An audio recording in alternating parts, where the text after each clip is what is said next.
Hi Stampers, this is the Wexford Stamper and welcome to 3D Thursday. Today I'm going to share with you one of my favorite new 3D project ideas. And as you can see here on my workspace, I have been very busy playing with this project. I call it a 1, 2, 3 box because it is 1 inch high, 2 inches wide, and then 3 inches long. And it's a nice hinged box that opens up and has plenty of room inside for any kind of goodies or maybe a piece of jewelry or a small gift. Now, if you notice here, I've made them in all the beautiful new brights in the new collection. Let me tell you what those colors are. This one is Coastal Cabana, Granny Apple Green, that's one of my new favorites. This is Bermuda Bay, Daffodil Delight, Mango Melody, Melon Mambo, Poppy Parade, Flirty Flamingo, Gorgeous Grape, and Pacific Point. So these are the 10 colors in the Bright collection, and I just think they are just so cute. I just enjoyed making these boxes so much. And they're really, really quite easy. So I'm going to share with you the directions on how to make them. We're going to make together one of these boxes, the one in the Mango Melody, which is one of my other favorites. It's hard to pick a favorite. I also like the Gorgeous Grape. So many, many colors in the new line I really, really love. Okay, so let's start out with a piece of cardstock in the Mango Melody cut at 4 inches by 9 inches. I'm going to bring in my scoring board. I'm going to line up the top of the scoring board with the long side, the 9-inch side. And I'm going to do my scoring here. I'm going to score at 1, 4, 5, and 8. Okay, then I'm going to turn my paper to the short side and score at 1 and 3. And that's all the scoring we have to do. So it's quite easy to get started on this box. Now I'm going to take the box, and where these score lines were made, I'm going to go ahead and crease them with my bone folder. A bone folder is a great tool to have if you're someone who loves to make 3D items, especially boxes. It gets that fold nice and crisp, and it makes your when you're constructing your boxes, it's a much easier process for you. So there you go. I have gone ahead and I have creased all my score lines. Okay, now I'm ready for my scissors. Okay, if you notice, and I'm holding it the long way, you'll notice there are 4 score lines that create 3 tabs here on the bottom. 1, 2, 3. They're like 3 little squares. Those are the tabs that are going to pull together and build the box. Something I do with those tabs is I like to cut a little bit off, wedge them on the side. I can lay my paper down here and you can see. That helps for the box construction to be a little easier, because if you have a lot of bulk at each of the corners as you're trying to fold the box together, it can make it difficult to put together, and it can also make it hard to get the lid to just stay on.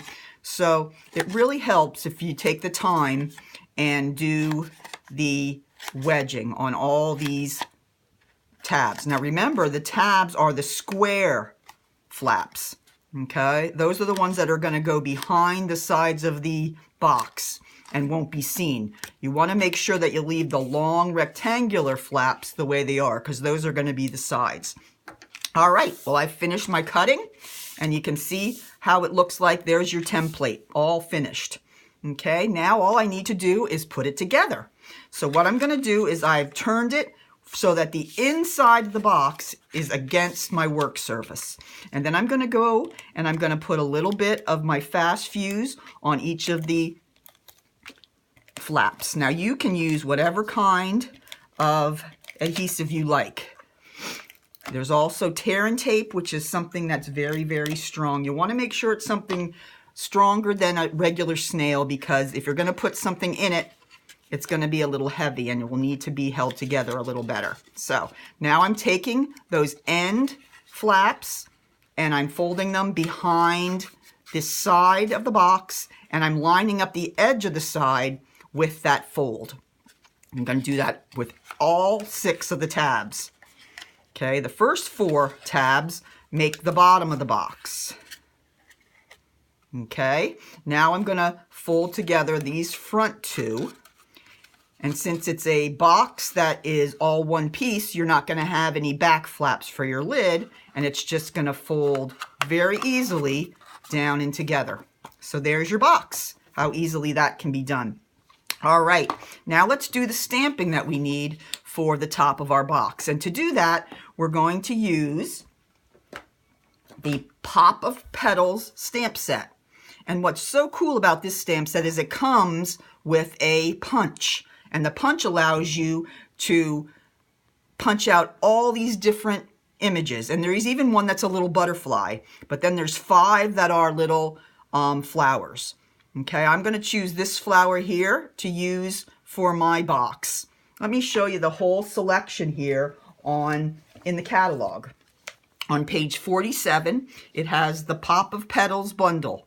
And here it shows the stamp set at the bottom. And then here it shows the bundle. If you buy the bundle, which is the stamp set and the punch all together, you get a 10% discount. So if that's something you think you'd like, you can save that 10%. And here is a really adorable home decor item that you can make with the set. I'm excited to try and make some cards as well, but I always like to start off with some 3D items. All right, so here's my box, and let's get started on that. I'm going to take the flower image here, and I'm going to go ahead and stamp it on my Whisper White strip using the Mango Melody ink. And these are the new Stampin' Pads, which open like a compact. And then you just slide it right down. So then you just tap your stamp onto your ink and right onto your strip. Okay, and that's all the stamping we have for this item. All right, so I'm going to put that away, and now I'm going to take my punch. I'm going to turn it over so I can see exactly where I'm going with my stamp, and then I'm going to slide my piece of Whisper White in there until it lines up inside the punch, and then I'm going to squeeze. And there is my adorable little flower. All right, now we're almost finished here. Now we have the black piece that we're going to be putting on top of the box. Now, as I told you before, the box is 2 inches by 3 inches. So the piece of black cardstock you're going to put on top is 1 3/4 inches by 2 3/4 inches. You take a 1/4 inch off just so you have a nice border around the edge of the top of the box to help that stand out. Okay, now before we glue that on, we're going to take our punch again, and we're going to punch out a flower out of that black cardstock. We're going to line that up and get that in the middle, just like here. And then I'm going to take my adhesive and I'm going to put that on the top of my box. There we go. All right, now the last step is our flower. And what I like to do, if you notice here on this one, I gave it a little bit of shape to make it more 3-dimensional. I curled over the little petals. Now let me show you how I did that. I took my piece that I stamped punched out, and then I took my bone folder and I curled the leaves. Kind of like you do with ribbon. If you've ever curled ribbon, it's the same kind of process. And then I turned that over and I put a dimensional on the back. And then I adhered that right to the top of my box. Now I placed it so that the petals of the flower were opposite of how they were in the punched out black piece of cardstock, just so there was a little peek of the color of the box that comes through. And that's it. There's your box. That's how easy it is to make. And again, it is a lid. The lid is attached, but you certainly have plenty of room in there for any kind of goodies. So that's my project share for this Thursday. So tune in for another 3D project in a couple of weeks. And if you have any questions, you can let me know. Thanks for joining me. Bye-bye.